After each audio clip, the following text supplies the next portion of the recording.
So here's an interesting one to think about. Anybody know someone who grew up rich? You know those people? You know, born with a silver spoon in the mouth, you know that whole thing? Do you think it might be a little easier for those people to have a good attitude? Maybe a little bit. And some people even think that growing up rich has a little bit to do with whether or not you're going to be successful in life. Some people believe that. Well, those people, I hate to tell you, you might think of me entirely differently than you used to, but I'm one of those people. I grew up rich. I admit it. Not only rich, but filthy rich. Some of you know I grew up in Oklahoma. My family was into oil. And I can absolutely tell you that growing up rich had a whole lot to do with my attitude and with the success that I've had in my life. Now that might sound a little bit weird, and it might sound a little bit boastful. And if it does, before you completely judge me, let me say, if you think I was talking about money, I didn't mean that kind of rich. I'm talking about a different kind of rich. I had a very rich background, but money didn't have anything to do with it. I'm going to tell you a little bit about my upbringing.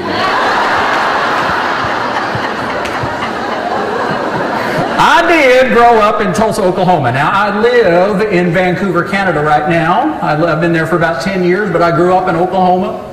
So, you know, I'm proud to be an Okie from Vancouver. But a little bit about my background and what it has to do with attitude. So I grew up in Tulsa, Oklahoma, on the wrong side of the Arkansas River. I grew up on the northwest corner. I have to shift into Okie, you understand. I grew up on the northwest corner of the Texaco oil refinery. I told you we were into oil. Pretty much walked in it every day. I lived in what they call a shotgun duplex. Now, I don't know if you have ever heard of this little tiny bit of petroleum-fueled Americana, but a shotgun duplex sprang up when all the oil refineries were happening all over Oklahoma. They need some place for all the oil workers to live. And a shotgun duplex is a one-room, living room, bedroom, dining room, kitchen, all one-room combo room. And on the other side is another family with exactly the same arrangement. And smack dab in the middle is a bathroom with 2 doors that you share with your family on the other side. And that's where I grew up, with my mom and my dad and my sister and my little brother. And I look back on those times as some of the most magical times of my life. And the reason why is because my mom was such a genius at helping us to have the right attitude about everything. She was amazing. Now, my mom and dad divorced when I was quite young. So I don't have a whole lot of memories of my dad. I was pretty much raised by a single mom. And my mom in that shotgun duplex used to do all kinds of amazing things. She'd stick her head out in the morning, stick her head out the door and say, sniff the air and say, "Smells like they're cooking up regular over at the refinery this morning." Now, yesterday it was Ethel. I can tell how old some of you are. I didn't know there was anything called premium gasoline until I was quite old. I thought Ethel was what it... First time I met a woman named Ethel, I thought it was the weirdest thing I'd ever heard in my life. The other thing is, one day my sister and my little brother and I were out playing in the backyard of the shotgun duplex, and you'll never believe what happened. A big, shiny, flying saucer landed in the backyard. I'm not making it up. This is true.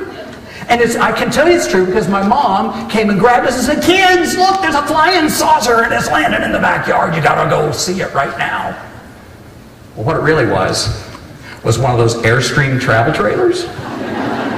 But my mom told me it was a flying saucer because she wanted to make sure we had some fun with this whole thing. Because you see, what happened is the owners of the shotgun duplex had rented the backyard to a woman who lived in a travel trailer.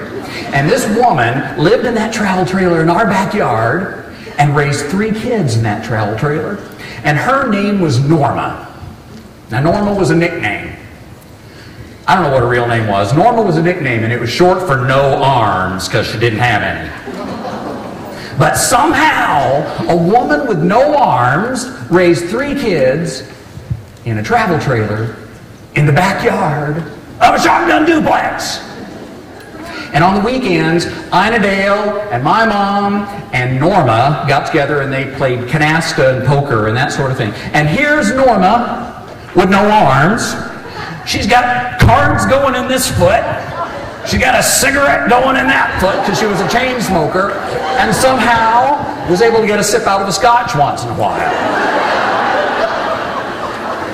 And we didn't have a car yet, but Norma did. And somehow Norma would drive my mom and I to the Safeway, and it was an old 48 Chevrolet, and I don't know how she was able to shift the gears, press on the clutch, do the brake, turn the wheel, and smoke the cigarette all at the same time. But she did. Can you see why I look back on that time as fun? It was amazing to me. I had a Martian in the backyard who didn't have any arms. How cool was that? Prouder now. Always look forward. Never look back. Always have a dream and always have a vision, because a vision is a dream that you want to really happen.